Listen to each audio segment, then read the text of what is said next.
Bonsoir à toutes, bonsoir à tous. Merci d'être venus nombreux donc, ce soir à la Cité internationale de la BD pour assister à cette rencontre avec Jean-Charles Ostorero et Patrick Imbert qui nous font le plaisir d'être venus jusqu'à Angoulême. Donc merci d'avoir fait le déplacement.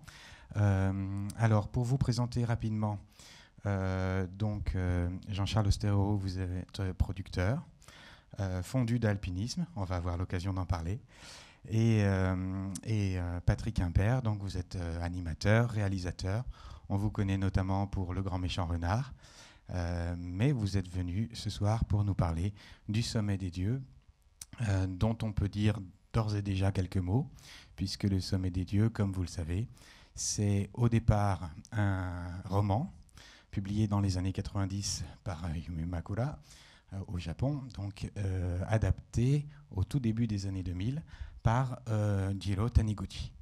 Alors Jiro Taniguchi, on ne le présente plus, surtout ici à Angoulême, où il a eu sa grande exposition, L'homme qui rêve, et puis il a été primé notamment pour ce manga, Le Sommet des Dieux, en 2005 pour le meilleur dessin, et le meilleur scénario en 2003 pour Quartier Lointain, pour ceux qui s'en souviennent. Pour commencer, peut-être tout simplement, on va commencer par le commencement et parler en quelques mots de la genèse du film, parce que je crois que l'étincelle est arrivée assez tôt. C'est une aventure qui a commencé il y a quand même une bonne poignée d'années maintenant. Et alors, du coup, cette étincelle, est-ce que c'est le manga ou le roman, Jean-Charles Ostorero?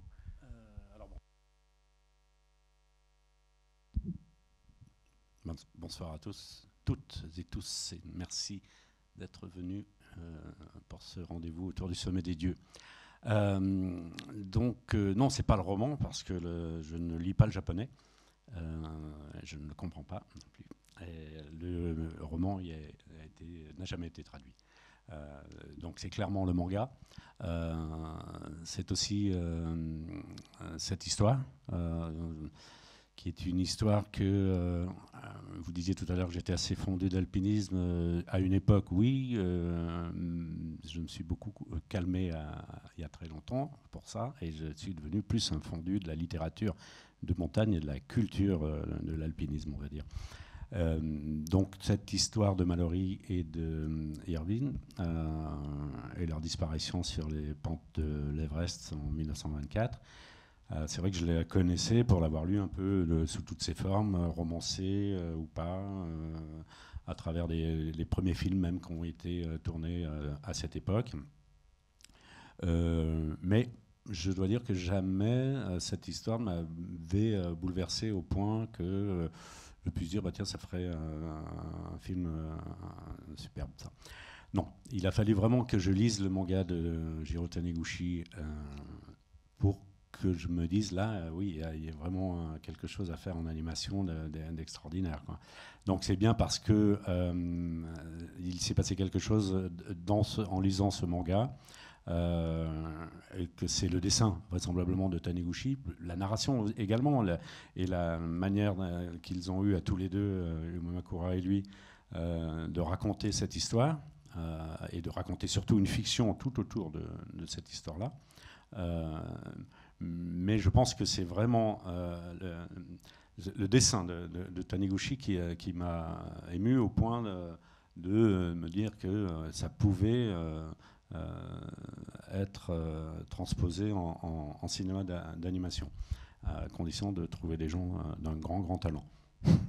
Alors pour ceux qui auraient la chance d'avoir encore à découvrir Le Sommet des Dieux, soit de visionner le film, donc qui sera diffusé à quelques minutes après la fin de cet entretien, ici même.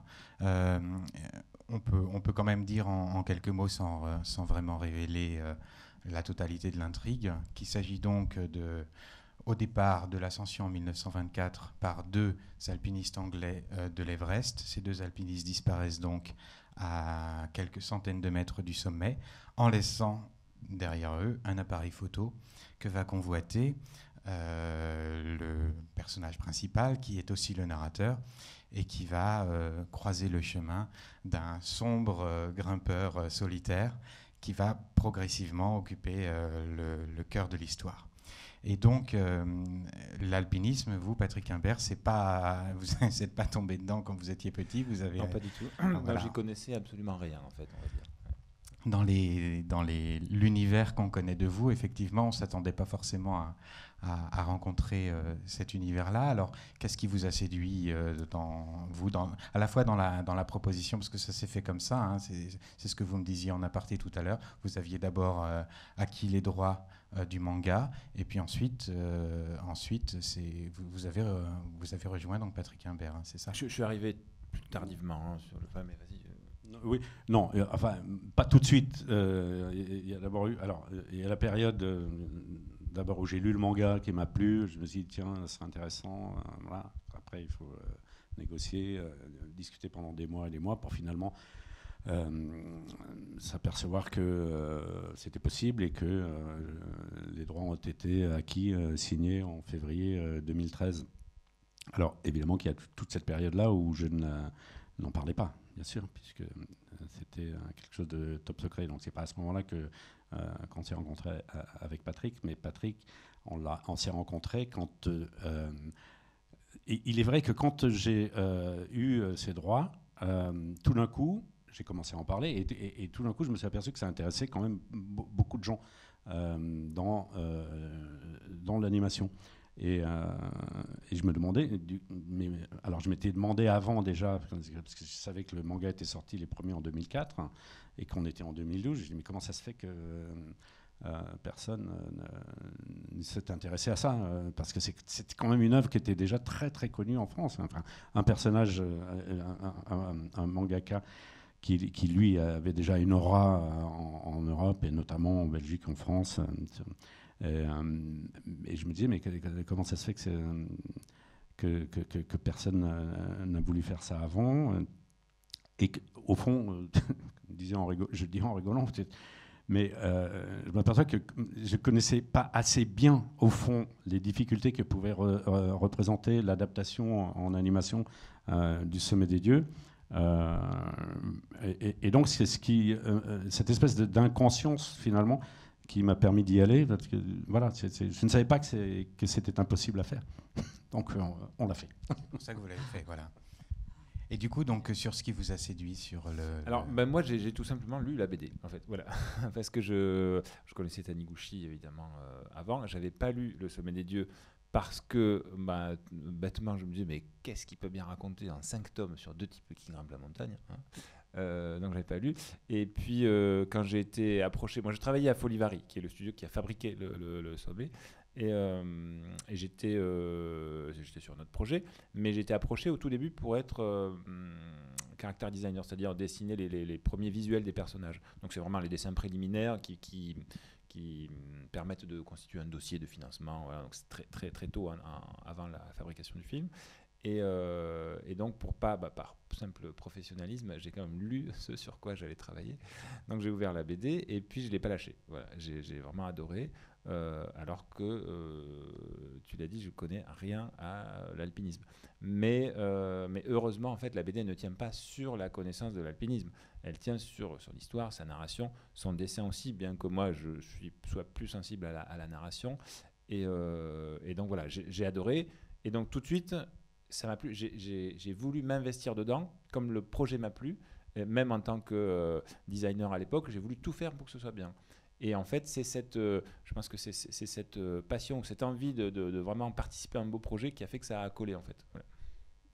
Oui, juste je reviens parce que j'avais démarré des discussions tout à l'heure pour dire ça que finalement Patrick a dit que... Mais j'avais oublié de le dire, emporté par la passion. En fait, c'est vrai que quand j'ai commencé à pouvoir parler de ce projet, je vous disais que donc beaucoup de gens s'y intéressaient, et un des tout premiers qui s'y est intéressé, c'est Didier Brunner, donc, qui à l'époque était entre deux, il venait de terminer sa collaboration avec les armateurs, et il voulait s'associer avec Damien, son fils, pour créer un nouveau studio. Et évidemment que moi, j'allais avoir besoin d'un studio. Donc, il y en a plein qui pouvaient le faire, mais que lui, il avait quand même une expérience absolument incroyable de réussite dans ce domaine, et que du coup, on s'est associés relativement vite ensuite pour continuer cette aventure ensemble. Et c'est donc à ce moment-là que Folivari a été créé et qu'on s'est rencontré avec Patrick, puisqu'il travaillait sur cet autre projet, mais qu'ensuite il a pu effectivement développer avec nous et puis prendre de plus en plus de place dans le projet par cette passion qu'il a apporté, ce sens finalement, on avait un peu envie, je m'aperçois maintenant de plus en plus que, au fond, parce que je dis toujours que j'ai une chance formidable que ce soit Patrick qui ait réalisé ce film, parce que au fond, c'est un peu le film que je rêvais de faire, ou que je rêvais de voir terminé. Et je n'osais pas y croire, c'est presque trop beau, parce que je m'aperçois qu'au fond, on a, à travers ce film, rendu un hommage formidable à Taniguchi. Et il y a une émotion dans ce film, ce qui est exactement l'émotion que moi j'avais en lisant Le Sommet des Dieux. Et au fond, ça c'est vraiment grâce au regard de Patrick. Moi, j'avais pas forcément envie de faire un film d'animation de plus. J'avais envie de voir ce film en animation, mais avec un esprit de grand cinéma d'aventure, quoi. Et Patrick, il se trouve qu'il a eu également cette envie très, très, très vite de cadrer, de placer sa caméra à des endroits où finalement qu'on voit parfois assez peu en animation, et plus en prise de vue réelle quand on filme des grands espaces comme peuvent l'être la montagne. Et ça a collé complètement avec l'envie que j'avais à ce moment-là, quoi. Non, c'est une belle aventure. Et alors, dans cette aventure, justement, ce qui paraît effectivement assez sidérant, enfin, tu as commencé à le souligner, c'est la dimension assez pléthorique du manga, parce qu'il faut quand même préciser qu'il est paru dans les années 2000 en pré-presse sous forme de 47 épisodes qui font une vingtaine de pages chacun. Ça fait que quand on compile tout ça en 5 tomes, on arrive à 1500 pages. Et donc, évidemment, la question qu'on ne peut pas ne pas se poser, c'est comment on résume ou comment on rassemble, enfin d'ailleurs, qu'est-ce qu'on fait, mais comment en 1h30 on fait tenir 1500 pages, 5 tomes, quoi. Eh ben ça c'est le plus dur, voilà. Mais alors, avant de répondre, je tease un peu. Non, je voudrais juste apporter une précision par rapport à Didier Brunner dont tu parlais. Pour ceux qui ne connaîtraient pas Didier Brunner, je trouve c'est important de le dire, c'est un producteur français d'animation à qui on doit le renouveau, ou du moins à qui on doit de pouvoir faire des longs métrages en animation en France, puisque c'est lui qui, il y a à peu près 20 ans, a eu le courage de produire un long métrage qui s'appelle Kirikou, que vous connaissez tous sans doute, même si vous ne l'avez pas vu. Et en fait, le succès de Kirikou a ouvert la porte derrière à plein d'autres productions, plein d'autres films. Et c'est un peu ce qui a fait l'étincelle du marché tel qu'il est aujourd'hui, quoi. Voilà. Donc c'est un producteur à qui on doit tous pas mal de trucs et qui est assez respecté pour ça. Et donc après, par la suite, il a fait Les Triplets de Belleville, ensuite avec sa nouvelle société, Le Grand Méchant Renard, ou Pachamama, et puis Le Sommet des Dieux avec Jean-Charles. Voilà, donc pour le cadre un peu professionnel. Et je reviens à la question, donc comment on fait? En fait, on ne sait pas comment on fait. C'est ça le problème, en fait, parce que s'il y avait des règles qui disaient il faut garder telle page ou telle intrigue, ça serait facile. En fait, on ne sait pas. Et alors, on sait un petit peu, puisqu'il y a...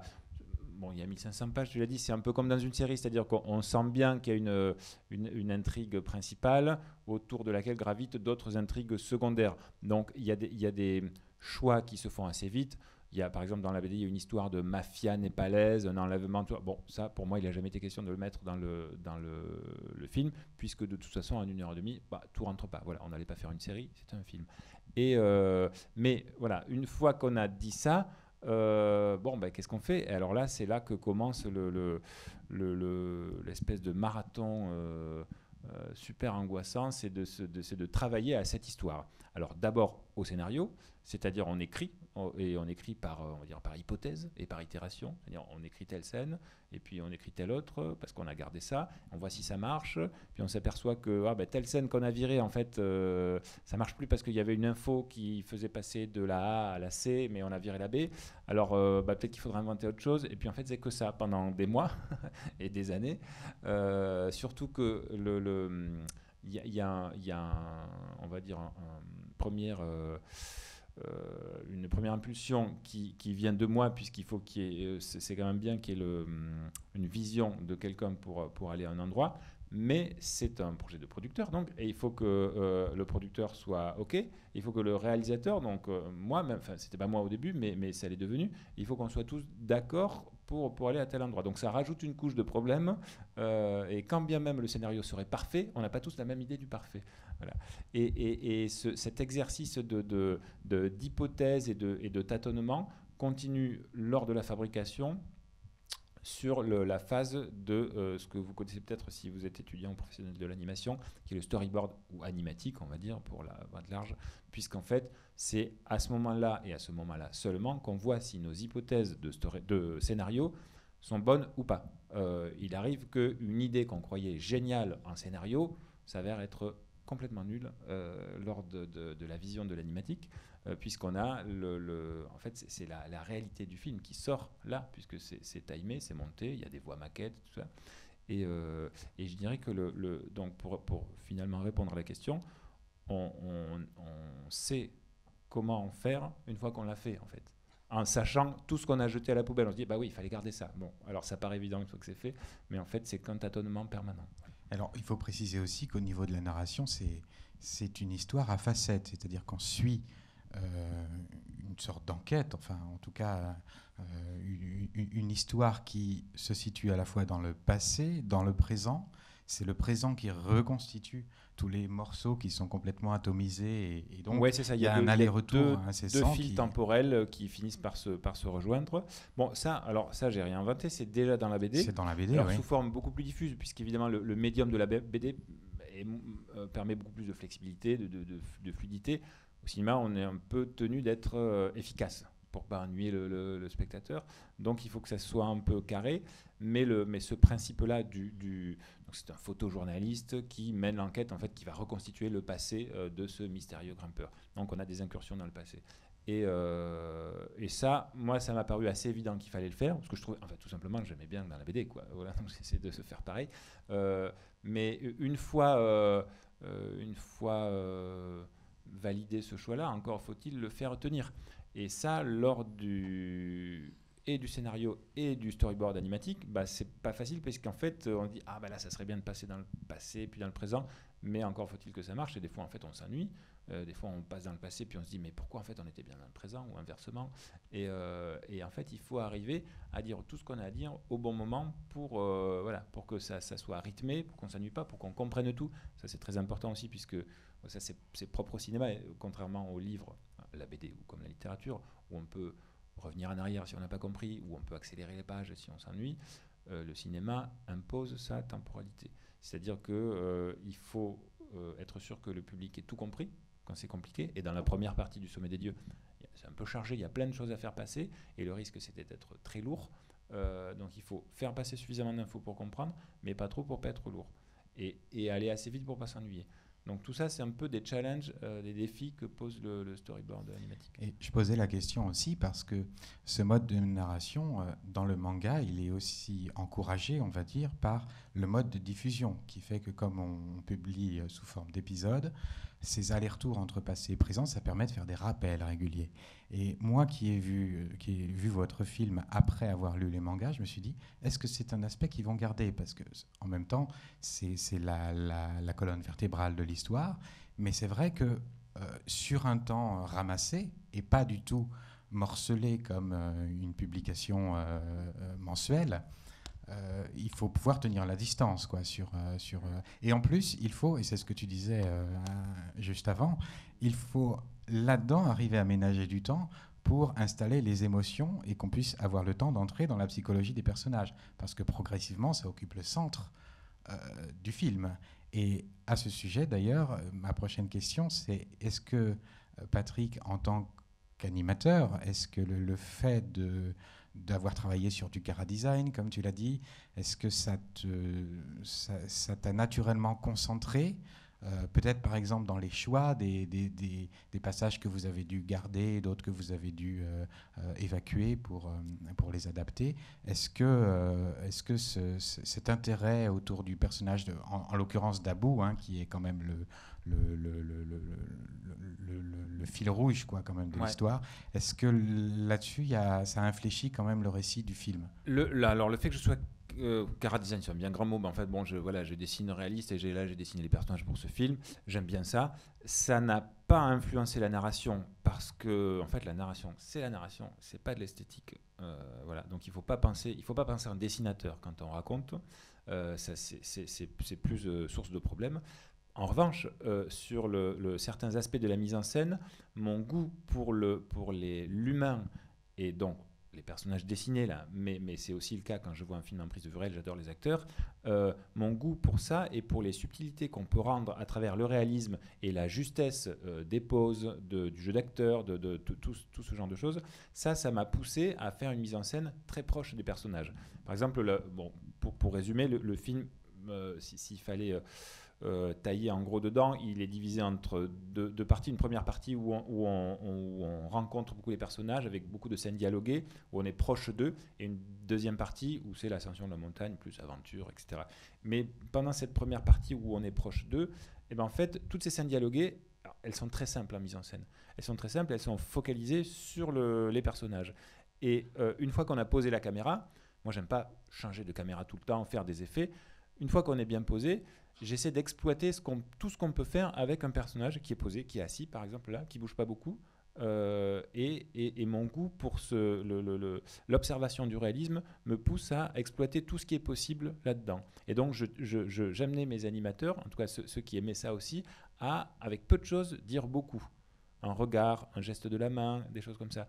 Et ça, c'est des choses en fait, des fois on oublie qu'on peut le faire en animation, parce que comme on peut tout faire bouger, eh ben, on fait tout bouger. Et particulièrement quand on est jeune, on se dit waouh, ça bouge, c'est génial, et on va faire bouger.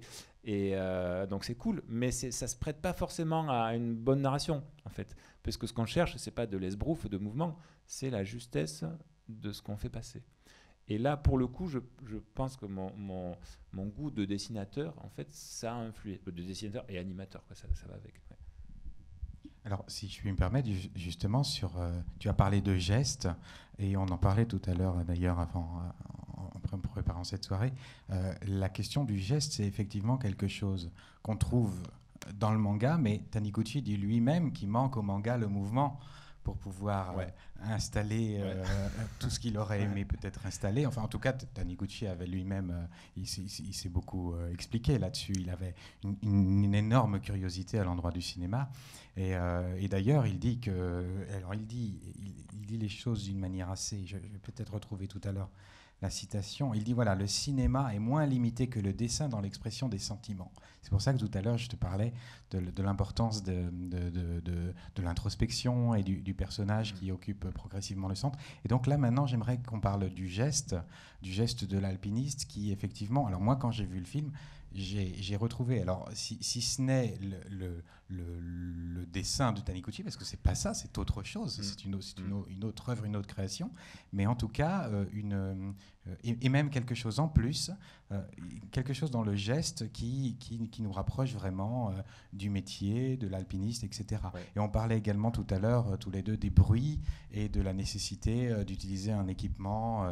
Et donc, est-ce qu'on peut aussi développer sur cet aspect et notamment sur toute la documentation. C'est super important et qui nous a bien pris la tête, si on peut dire. C'est que, et en effet, c'est pas dans la BD, puisque dans la BD, même si on a l'impression que c'est hyper bien documenté, hyper juste, en fait, ça l'est pas tant que ça. Et nous, on s'en est aperçu en essayant de reproduire. Puisque, en fait, quand il faut dessiner le geste, on n'a pas le choix. Il faut vraiment le comprendre, l'analyser pour le reproduire. Donc, à la fois par respect pour le sujet, je voulais bien le faire.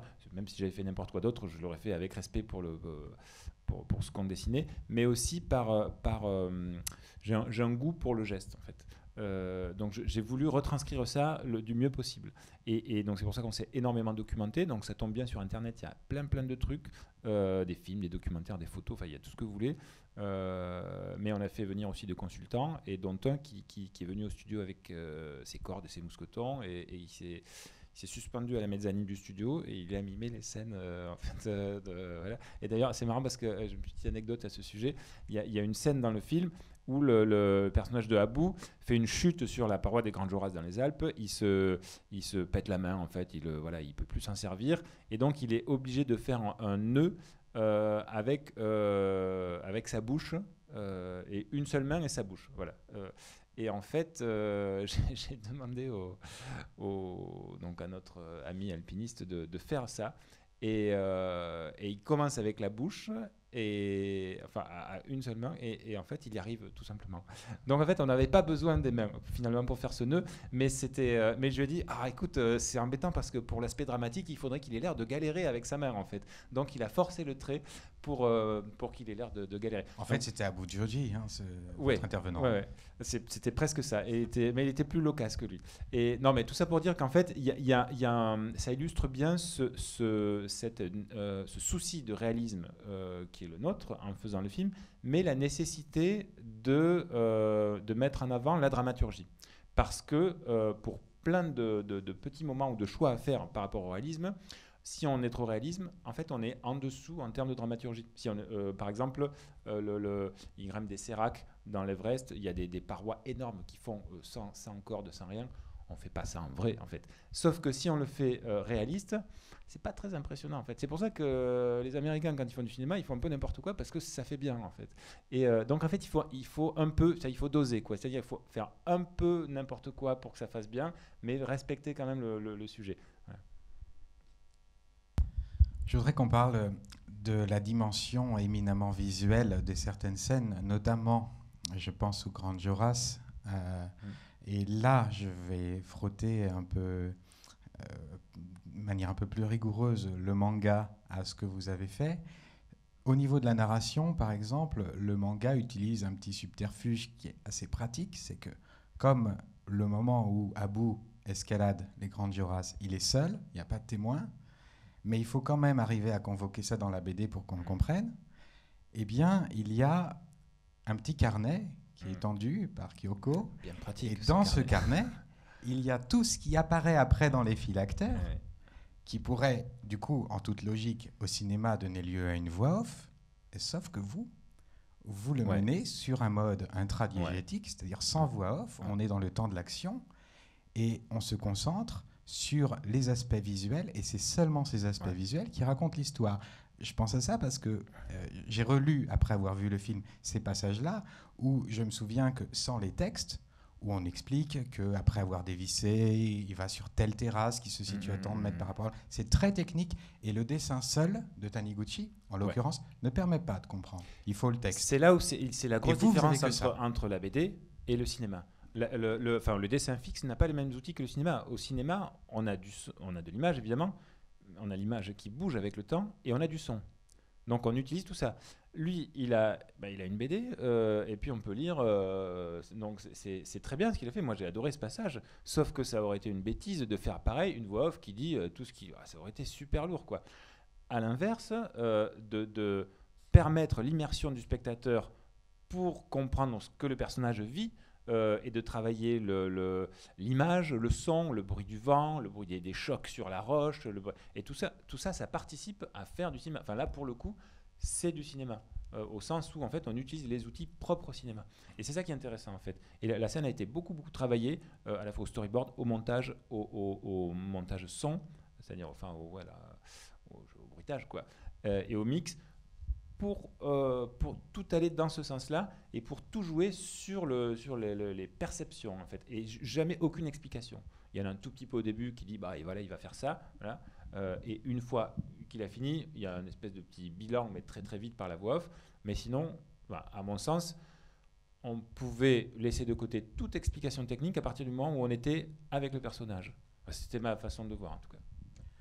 Oui, puis j'ajoute qu'il y avait aussi, comme je vous l'ai dit tout à l'heure, cette volonté d'être quasi irréprochable vis-à-vis d'un public que j'affectionne particulièrement, qui est le public de la montagne.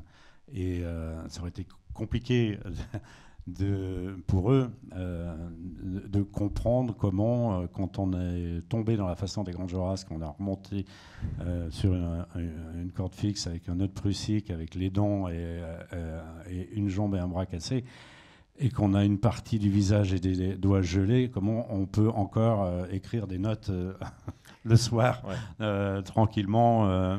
Donc c'est bon. C'est vrai que ça, c'est quelque chose qui passe effectivement et qui est un subterfuge tout à fait bon dans le manga, mais qui est absolument pas envisageable au cinéma. Et ça, je pense qu'on ne l'aurait pas pardonné dans Oui, puis dans le public des montagnards. même au-delà du public montagnard, je pense que en fait le cinéma par nature a plus d'impact qu'un dessin, du fait de ce que j'ai dit de la temporalité et du son. Ça veut dire qu'il faut être très vigilant dans ce qu'on utilise comme image. C'est que si on utilise l'image d'Abou qui écrit dans son carnet dans un film, on va se dire ouais, ça va, c'est cool. C'était pas si grave que ça, sa chute, il écrit encore, il est bien. Donc il faut et ça souvent d'ailleurs on s'en rend compte en faisant le storyboard de l'animatique. C'est-à-dire une idée qu'on pensait bonne, en fait on s'aperçoit que ah non en fait avec la puissance du médium, ça fait pas pareil. Donc voilà, faut pas faire de la BD qui bouge en fait, c'est tout. Alors avant de parler de la technique justement de ce film, un petit mot peut-être pour finir sur les différences entre manga et animation, peut-être en écoutant Jiro Taniguchi lui-même.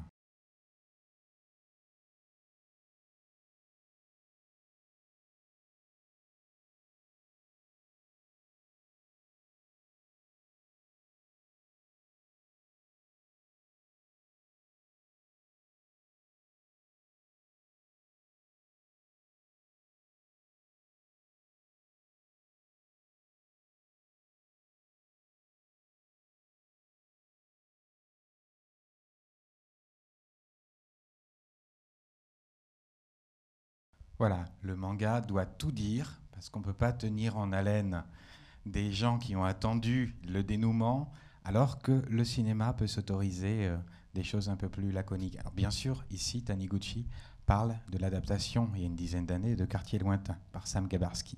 Alors pour ceux qui n'auraient pas ni vu ni lu ce film, et lu le manga, il s'agit très rapidement d'un personnage qui voyage dans le passé, et à la fin, il se réveille dans le train, et alors, dans le film, on se demande s'il a rêvé ou pas. Dans le manga, on apporte une réponse catégorique à ça. Par rapport à ça, vous avez vous aussi opté pour une fin moins ouverte que celle que je viens de décrire dans Quartier lointain, mais une fin qui, en tout cas, fait le choix de ne pas révéler la nature de ce qu'il y a sur cette fameuse photo que Fukamachi part chercher.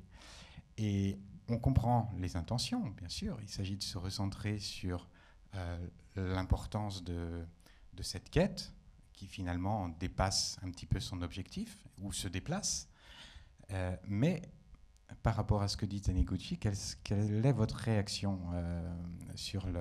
Est-ce que par exemple... Sur le fait de faire une fin ouverte ou pas en fait Oui, ouais. Est-ce que... Non, en fait, là alors, dans le cas du film, elle fonctionne, ça dépend des goûts, mais elle peut fonctionner dans la mesure où le récit amène vers ça. Puisque, pour ceux qui ne l'auraient pas vu, c'est le photoreporter court après ce qu'il pense être un scoop qui est contenu dans cet appareil photo.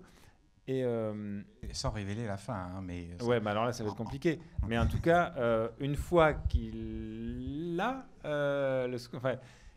il passe tout le film à obtenir un truc. Et une fois qu'il a ce truc, en fait, il s'aperçoit que ce truc n'est pas important, que ça va, je spoil pas trop comme ça. En fait, ce qu'il voulait n'est pas si important puisque le parcours qu'il a eu l'a amené à se poser des questions et lui fait se dire qu'en fait, ce qui est important, c'est d'aller et pas, c'est le chemin et pas le but. Voilà, comme disait René Char, aller me suffit. Comme ça c'est placé, c'est bien. Et en fait, et donc ça va avec le message, s'il faut mettre un mot dessus, le message du film, c'est ça, c'est dire en fait non, mais tout ça c'est pas important. En fait, ce qui est bien, c'est d'y aller et puis voilà, de faire ce qu'on a à faire. Donc cette fin qui est ouverte, ouais, elle va avec ce message-là, mais en même temps, il est à 30 mètres du sommet. On se doute un petit peu que... Mais je n'ai rien dit. Mais tu ne l'as pas dit. Mais je n'ai rien dit. Je n'ai rien dit. Mais c'est vrai que ce qui est important dans ce film, c'est de...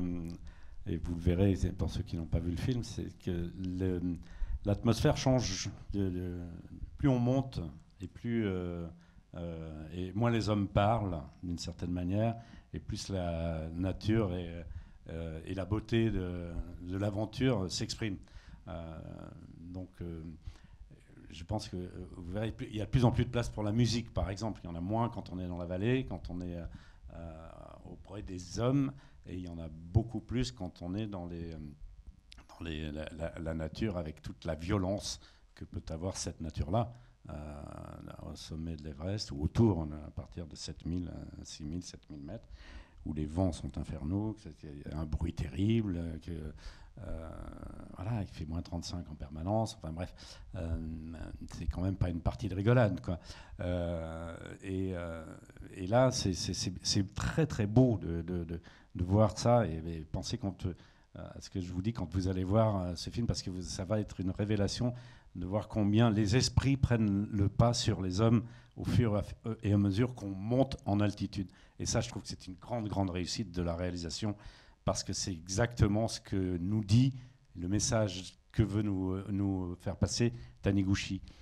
Et ça n'a rien à voir avec... on m'a fait le reproche, par exemple, à un certain moment de cette production, que ce film n'était pas assez laïque, jusqu'à vraiment la toute fin du film.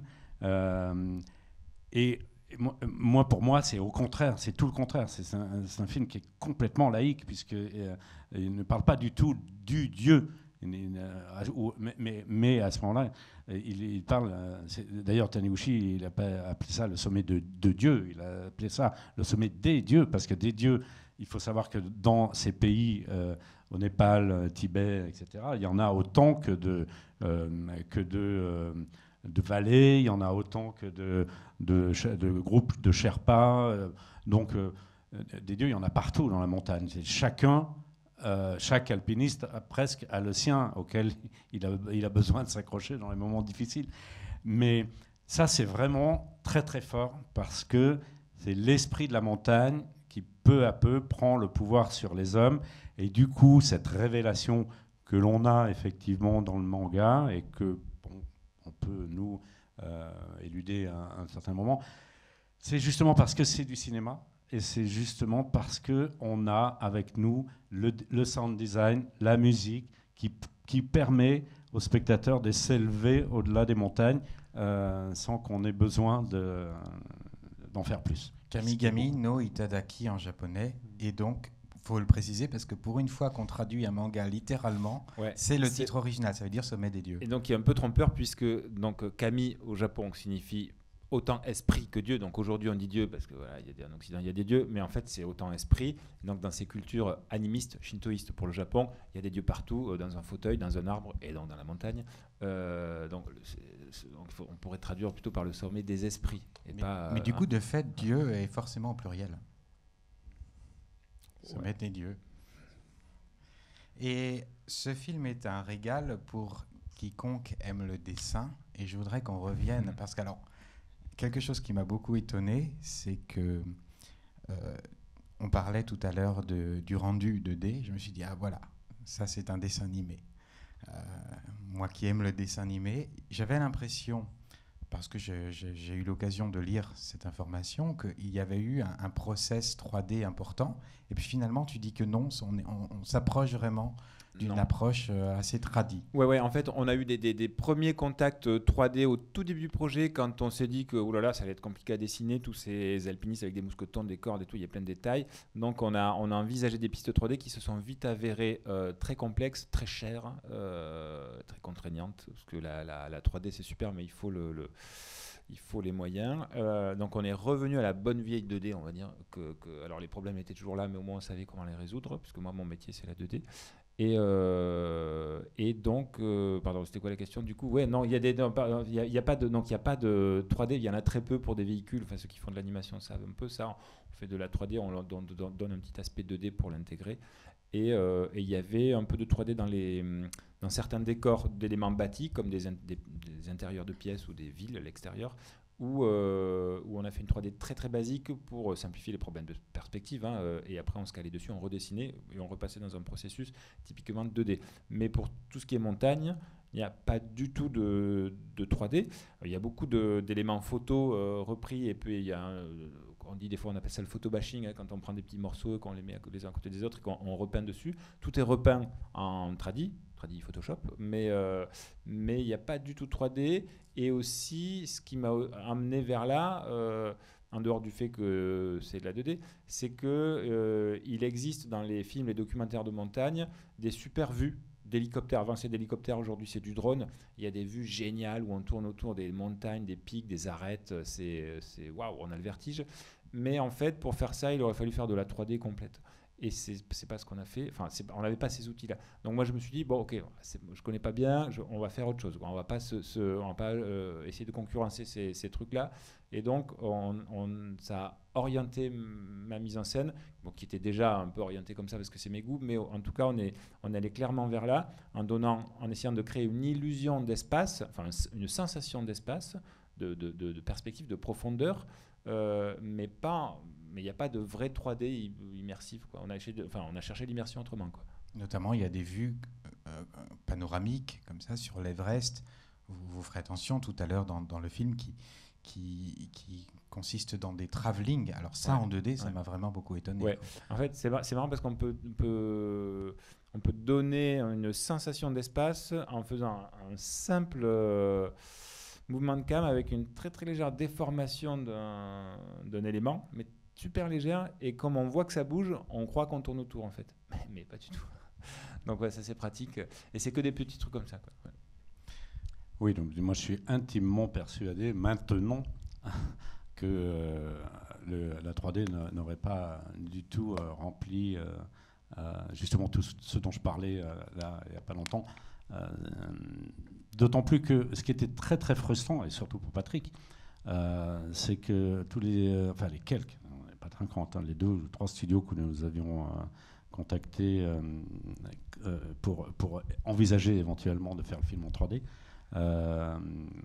tout ce qui les intéressait, eux, à partir de ce manga-là, c'était justement de faire de la 3D, mais avec un rendu 2D. Bon, donc on s'est très vite rendu compte qu'il valait mieux, du coup, faire de la vraie 2D, où Patrick allait rencontrer des difficultés, mais comme il le disait tout à l'heure, mais des difficultés qu'il savait pouvoir réaliser. Alors que si ça aurait été une technique 3D, il aurait été d'une certaine manière obligé de faire confiance à une technologie. Et du coup, je ne suis pas certain qu'on aurait eu ce... Après, attention, il n'y a pas de bon ou mauvais médium. Hein. Il y a des trucs super en 3D, c'est pas la question. Il suffit juste de connaître son outil et de l'utiliser pour des bonnes raisons. Et le fait est qu'en 3D, on peut créer des espaces et tourner autour, mais il se trouve que parfois on est enclin à faire pas mal d'esbrouf, parce qu'on peut, et c'est facile en 3D. Mais c'est pas forcément une bonne chose à faire. Donc en fait, il suffit juste d'utiliser bien son outil, c'est tout. Il n'y a pas de bons ou mauvais outils. Alors, j'ai pas fait le calcul au niveau du film dans le ratio entre les vues urbaines où on suit Fukamachi à Tokyo, etc., et les scènes de montagne. Dans le manga, on est à peu près sur un ratio de 2 tiers, 1 tiers. C'est-à-dire qu'il y a une délectation de Taniguchi qui frôle l'obsession à dessiner des montagnes, avec en plus moult détails. Et pourtant, quiconque a un peu dessiné sait que dessiner un caillou, il n'y a rien de pire. Donc ma question, c'est est-ce que vous n'êtes pas devenu fou ? Moi j'ai très mal dormi. Les décorateurs sont devenus fous. Ouais. Ils m'ont un peu détesté aussi pour ça, parce que c'était difficile. Non, en fait, voilà, c'est difficile dans la mesure où déjà c'est du réalisme, donc ça requiert des compétences techniques. C'est un film de manière générale. La direction artistique, elle est sobre. Donc on ne fait pas trop d'effets. Et ça veut dire qu'on ne peut pas cacher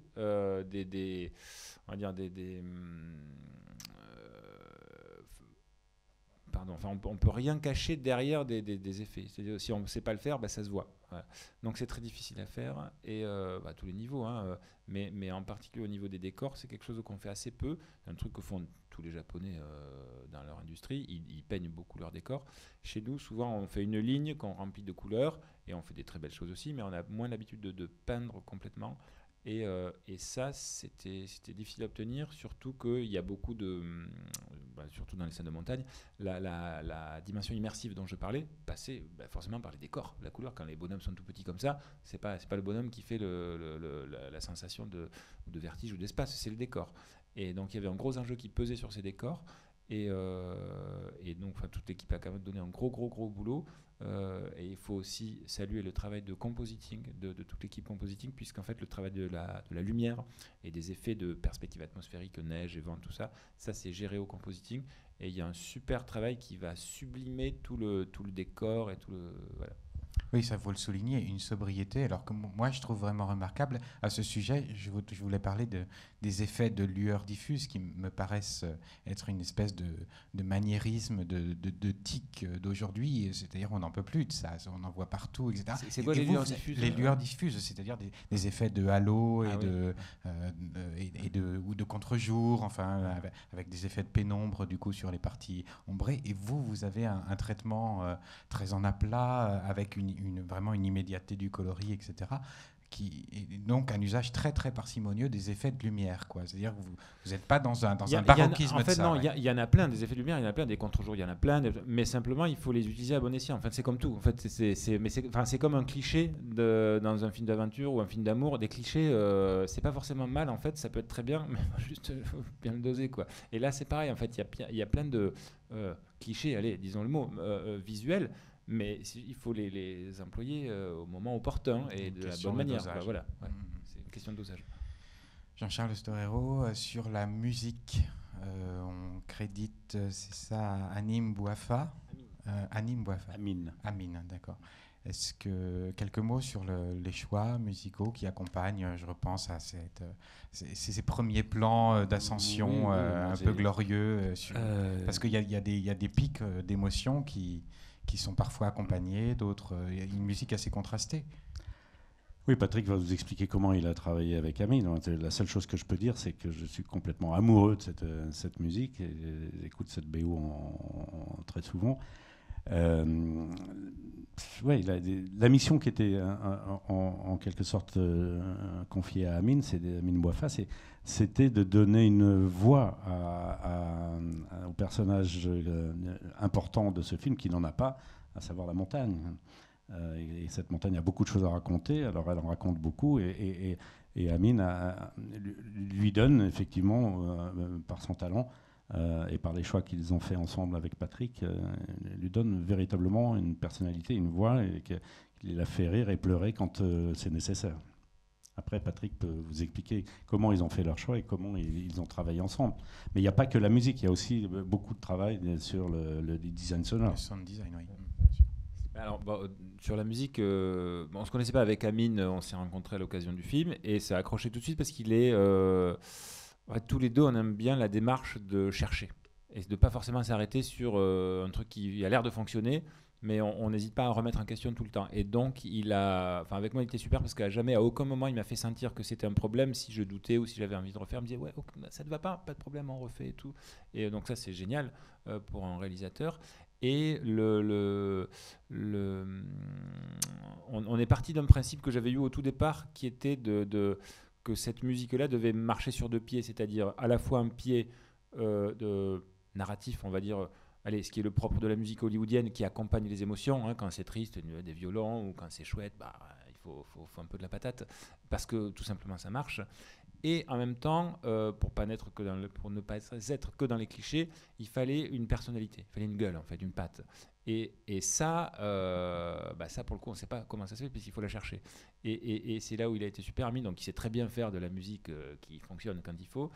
Et pour toutes les scènes de montagne où en fait le sens était un peu flottant, je dis flottant pas péjorativement, mais était ouvert au sens où quand il me demandait tu veux dire quoi avec ça, en général j'avais la réponse, ou là c'est triste ou je sais pas quoi. Il y a des scènes de montagne où c'est ni triste ni super bien, c'est juste une immersion dans la montagne. Et là, donc, c'est un peu une gageure parce qu'il a dû chercher. Il y a des pistes qu'il a refait, mais 10 fois, en fait, où des fois on était paumé. Et là, vraiment, faut lui rendre cet honneur, quoi. C'est qu'il a su, il a été assez ouvert déjà pour chercher.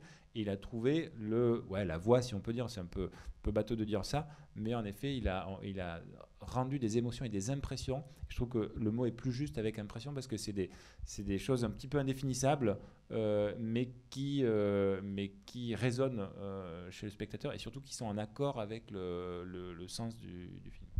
Alors, j'aurais beaucoup aimé continuer à parler de paysage sonore, mais je viens de regarder ma montre et je vois qu'on va être juste pour le temps des questions si on ne donne pas tout de suite la parole. Alors, est-ce que vous avez des questions ?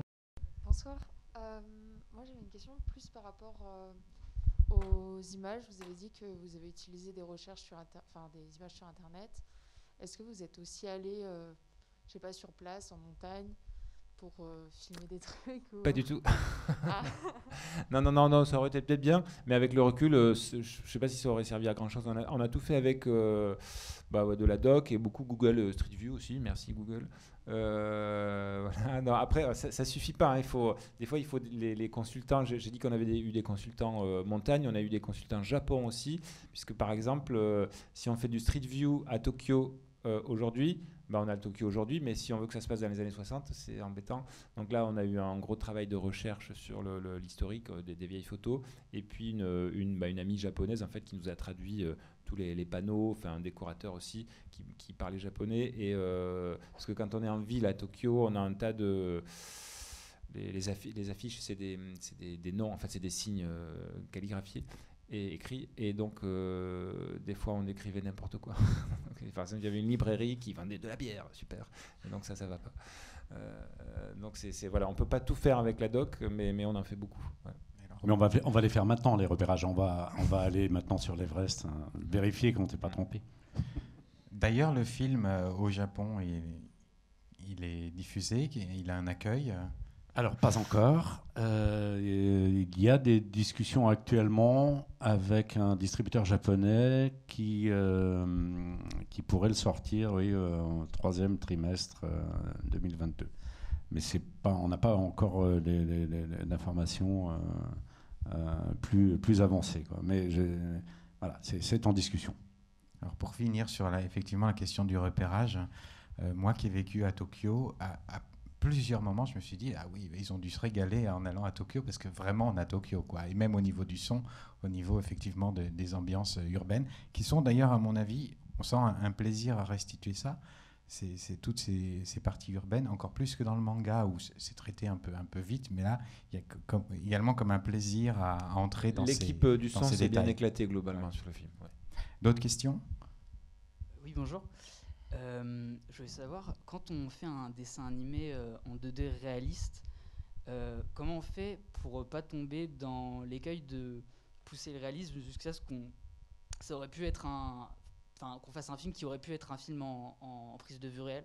Je précise évidemment, moi j'ai vu le film et je pense pas qu'il tombe dans cet écueil, mais est-ce que ça fait partie de votre réflexion quand vous avez le film ? Ouais, c'est super important, surtout quand tu fais un truc et que tu te dis, mais attends, c'est tellement galère à faire l'anime, et la question est tout à fait pertinente. Pourquoi s'embêter à faire tout ça en anime alors qu'on pourrait le filmer ? Et ça, c'est une vraie question.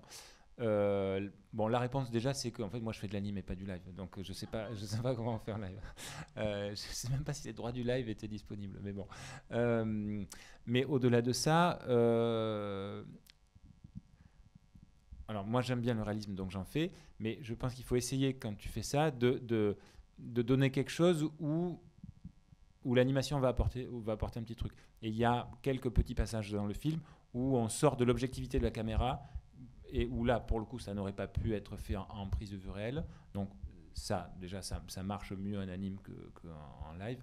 Mais aussi, je crois, maintenant, pour l'avoir fait, tu vois, en ayant un peu de recul dessus, c'est que, de toute façon, même si tu fais exactement, un film d'anime comme une image de live, en fait, la distance que procure l'animation, c'est-à-dire que quand tu le vois, tu sais que tu ne vois pas la réalité, et donc il se passe quelque chose. C'est une distance, et je ne saurais pas très bien la décrire, mais elle existe, fait que ça change tout.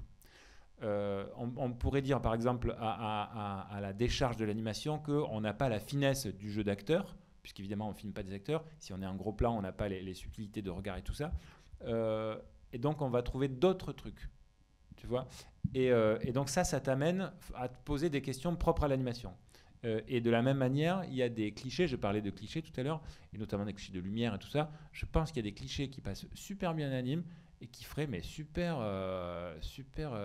clichés, et cul la praline en prise de vue réelle, quoi. Tu vois. Donc, et je sais pas pourquoi, mais c'est vrai que c'est pas pareil. Et le rapport aux choses est différent en fait. Donc voilà, il faut l'utiliser en se posant les bonnes questions par rapport à son outil, quoi. Alors j'ai une réponse également à apporter qui m'est venue d'un des spectateurs qui avait vu le film et qui a aussi gravi l'Everest. Donc je vous disais tout à l'heure combien j'étais sensible au fait que ce public-là adopte rapidement ce film, et je peux vous dire qu'aujourd'hui, en quelques semaines, le film est devenu un classique dans les films de montagne pour eux.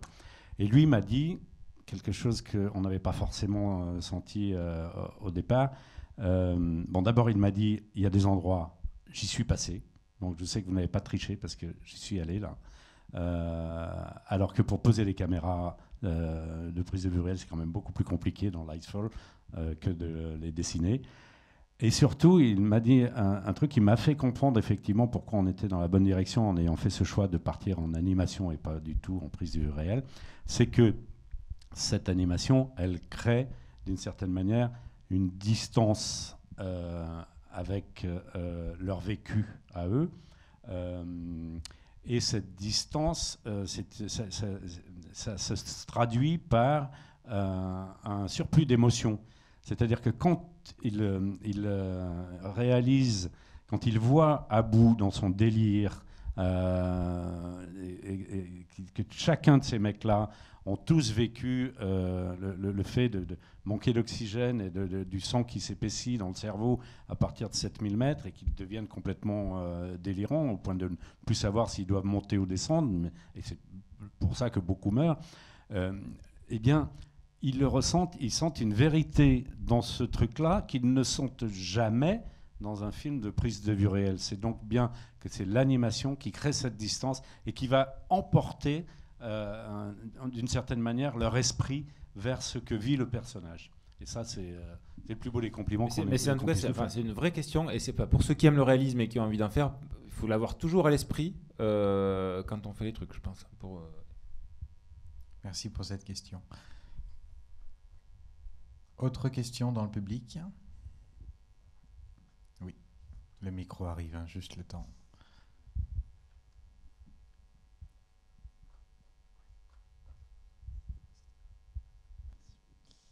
Oui, déjà merci pour votre film. En tant qu'étudiant en animation, ça motive et ça donne envie de rentrer dans le milieu.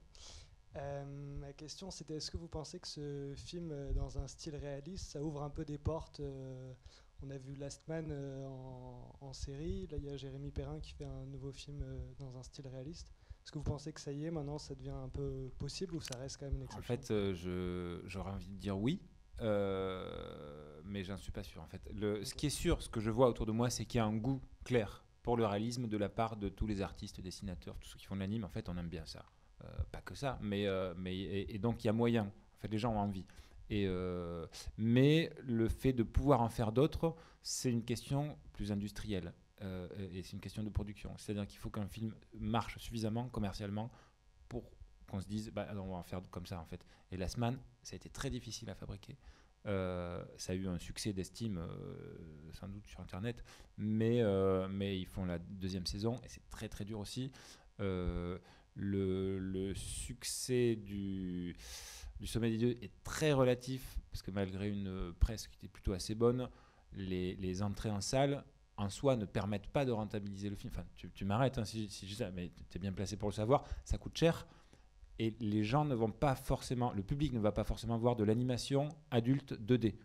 Les gens, en France, on a une petite niche, parce qu'il y a Télérama et tout ça, bon, ils y vont un peu, mais dans le monde entier, les gens vont voir de la 3D. Donc voilà, il faut le savoir. Alors ouais, ça serait cool que ça vienne parce qu'on a tous envie de le faire, mais Et je pense que peut-être que l'arrivée des plateformes qui bousculent beaucoup le marché en ce moment, enfin l'industrie qui parfois malmène les producteurs ou qui les aide, ça dépend des cas.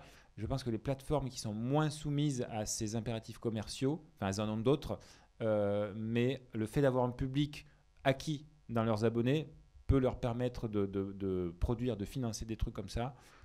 Peut-être que je dis une connerie, on va voir, mais je pense que là il y a une fenêtre de tir intéressante, quoi. Mais par contre, je pense que le Sommet des Dieux peut être effectivement un pont vers des sujets comme celui-ci, qui n'étaient pas forcément des sujets évidents pour l'animation. Je disais, effectivement, moi j'étais au départ surpris que personne n'ait pensé à faire ce film en animation avant, parce qu'il s'est passé 8 ans entre le moment où le manga est sorti et le moment où on a commencé ce projet. Et le fait que ce film-là ait effectivement une résonance, même si, Patrick le disait, les scores en salle en France qui sont pour autant que la période est quand même très très compliquée. C'est-à-dire que ce film, il avait dans le ventre, tous les spécialistes de la distribution le disent, le double de ce qu'il a fait. Donc on va arriver là, enfin, on est resté très très longtemps en salle. Mais on arrive à la fin de l'exploitation salle à 230 000 entrées, on n'a rien à cacher. Et on aurait pu faire 400, 450 000 si le film avait été dans des conditions normales, hors Covid. Avec la presse dithyrambique, la campagne de presse qu'il y a eu, il y a très très peu de films, et même des films avec des grosses stars et des films de prise de vue réelle qui ont une presse comme ça. Les filles de la presse, quand elles ont vu Libé des quelques jours après la sortie, elles dit Jean-Charles, ça fait 10 ans qu'on n'a pas eu une double page dans Libération. Donc ce phénomène-là peut effectivement pousser d'autres producteurs à aborder des sujets qui n'étaient, entre guillemets, peut-être pas faits pour l'animation avant le Sommet des Dieux. Je ne sais pas, mais je l'espère en tout cas. Mais un film comme ça, pour être rentable, du coup, il aurait fallu combien d'entrées, vous pensez ? C'est difficile à dire, parce que la rentabilité d'un film ne se calcule pas que sur les entrées en France. Pour nous, ce film est rentable, mais parce qu'on a fait une vente internationale à Netflix. Donc, d'une certaine manière, les entrées en salle, pour moi, ce qui m'intéresse, enfin nous les producteurs, ce qui nous intéresse, c'est surtout que notre distributeur qui lui s'est engagé dans cette aventure, rentre dans son argent et dégage lui un peu de bénéfices, donc pour pouvoir ensuite recommencer avec d'autres. Mais le fait de gagner de l'argent sur les recettes salles exclusivement en France, il faut faire des cartons monumentaux, il faut dépasser 1 million d'entrées. Alors, je crois qu'il y avait une question juste à côté, donc le micro peut passer facilement. Merci. Oui, bonsoir. Du coup, je voulais savoir, outre faire possiblement d'autres films d'animation en 2D réalistes ou adultes, est-ce que vous ou d'autres personnes dans l'industrie pensez continuer à faire des films adaptés de manga ou d'œuvres en fait, ça, c'est pas une question qu'un réalisateur se pose, en fait. Enfin, je parle pour d'autres, mais je devrais pas, mais quand tu réalises un truc, tu réalises un film, peu importe à la rigueur que ça vienne d'une BD ou que ce soit un projet original, c'est pas très important. Par contre, ça a je parle pour le producteur, mais c'est plus facile de financer un projet basé sur quelque chose qui est connu. Donc basé sur quelque chose déjà, mais si ce quelque chose est connu, c'est mieux. Si c'est pas connu du tout, tu as très peu de chances de le financer. Et là, en l'occurrence, Taniguchi, c'est pas des cartons de vente non plus en France, mais disons qu'ils bénéficient d'un certain crédit, d'une image qui fait que ok, peut-être ça peut être bien, on va mettre des sous dedans. Voilà. Donc en fait, cette question, elle est, j'ai envie de dire, si on pouvait faire des projets originaux tout le temps, ça serait cool. Mais c'est très difficile de convaincre l'ensemble des acteurs qui financent l'animation, le cinéma en général, quoi. Ouais. Mais même comme ça, avec Taniguchi, qui, c'est vrai, a un nom dans la bande dessinée française et dans l'animation, pendant 4 ans, voire un peu plus, on n'a fait qu'écrire le scénario et réécrire le scénario. Des milliers de pages qui ont été écrites par les uns et par les autres. Il y a 5 scénaristes qui ont travaillé sur ce film. Et on a arrêté des aventures pourtant assez intéressantes avec des gens, je pense notamment avec le grand romancier Éric De Luca, qui lui était montagnard, a fait des hauts sommets et dont j'adorais la littérature. C'est pour ça que je suis allé vers lui. Mais bon, c'est aperçu au bout d'un moment que ça ne pouvait pas marcher pour le cinéma.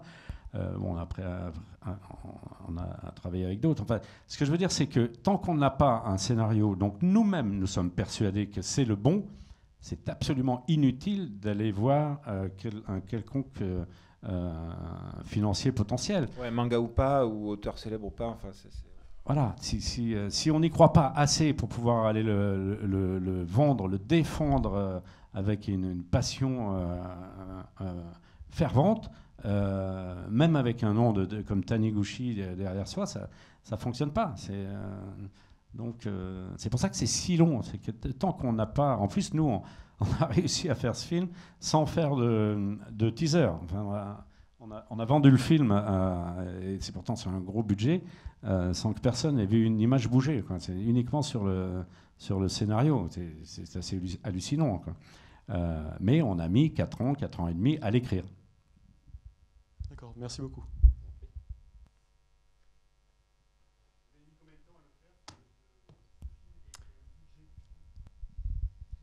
Alors, à le faire, à le fabriquer, bon, une fois que tout est en ordre de marche et qu'on dit top départ pour la production, il n'est pas plus long qu'un autre film. Là, c'était 2 ans et demi. Un film d'animation, de toute façon, c'est long, hein, c'est entre 2 ans et 2 ans et demi. Nous, c'était la fourchette un peu haute parce que c'était dur et qu'il y a eu le Covid au milieu. Mais c'est normal, je veux dire, n'importe quel film d'anime, c'est long. Mais ça ne prend pas en compte le temps d'écriture, de gestation, de l'histoire, qui, voilà, ça peut prendre des années, quoi. Voilà, pour répondre à votre question, grosso modo, voilà, moi j'ai lu pour la première fois Le Sommet des Dieux en 2012, on est en 2022. C'est long, mais quand même.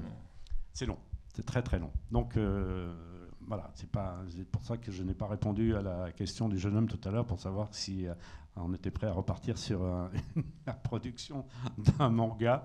On va peut-être se reposer un petit peu là-bas. Ouais, bon, ça. Ah, pardon, excusez-moi, le budget est légèrement en dessous de 10 millions d'euros. Ce qui n'est pas assez, je vous le dis. C'est jamais assez pour lui. Peut-être une question, j'espère que ça ne sera pas trop négatif. Au-delà du Covid, est-ce que vous aviez une frustration peut-être ou une déception? Parce que quand je l'entends, je n'ai pas vu le film encore, ça sent plutôt le sans faute.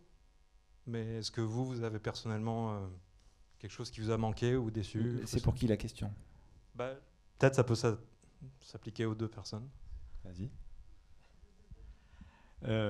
Mais quelque chose qui nous est manqué en quoi, dans quel domaine? Oui, il nous a manqué 800 000 spectateurs, mais c'est pas grave ça.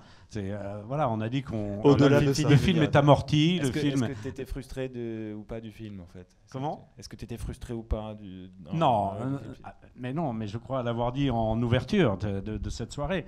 Pour moi, je baigne dans mon bonheur depuis que le film est sorti. J'ai eu la première grande émotion quand j'ai vu la toute première animatique. Patrick s'en souvient très bien. Et parce que je savais qu'on avait la moelle de ce qu'on allait vouloir montrer dans cette première animatique. Et pourtant, c'était un brouillon. C'était un vrai brouillon. Mais voilà, le film était là. Il faisait une demi-heure de trop, mais ce n'était pas grave. Le film, on l'avait. Et donc... Après, ça devient... Là, ce qui aurait été très frustrant, c'est d'avoir eu ça, au fond, 2 ans et demi, un peu moins de 2 ans et demi avant la fin, et de ne pas retrouver cette émotion à la fin. Là, oui, j'aurais été très frustré. Mais c'est absolument pas le cas. Donc, non, je suis vraiment un producteur heureux. Moi, je peux te répondre en te dire, évidemment, en fabricant. Ben, moi, j'ai toujours envie que tout soit toujours bien, parfait et tout. Et puis, tu n'as jamais ni le temps ni l'argent pour peaufiner. Donc, des fois, ça va pas comme il faut. Donc, ça, c'est des frustrations. Mais le boulot du réal, c'est pas ça. Le boulot du réal, c'est d'offrir une narration et un film qui se tient au public. Et donc, à ce niveau-là, moi, j'ai vraiment mis le paquet sur l'animatique et que je n'ai pas lâché jusqu'au bout tant que c'était pas bon. Par contre, si il y a un doigt du personnage au fond qui est pas très bien fait, sur le coup, c'est pénible. Là, tu valides, mais bon, voilà. Mais en fait, une fois tout fait, ça n'a plus d'importance. Donc en fait, il faut aussi relativiser. Oui, moi, des petites frustrations, j'en ai plein. Mais au final, si je vois qu'il y a quelqu'un qui est touché par le film, qui est ému, c'est bon, c'est gagné. De toute façon, vous verrez tout à l'heure en voyant le film, c'est quand les doigts sont ratés, on les coupe.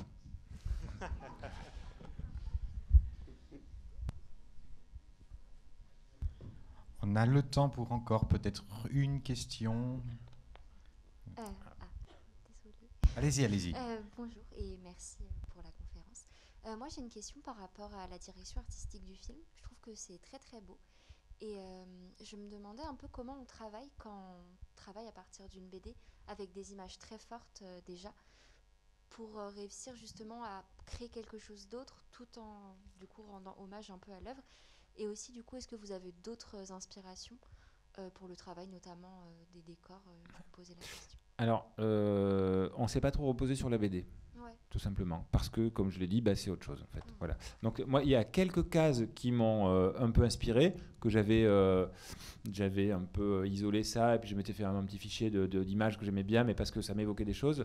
Mais globalement, on est quand même parti sur des pistes beaucoup plus cinématographiques, et avec l'aide précieuse de David Cocardasso, qui est peut-être quelqu'un que vous connaissez, qui est un décorateur et un réalisateur de courts-métrages, qui a fait notamment Périphéria, qui est un film super que je vous conseille.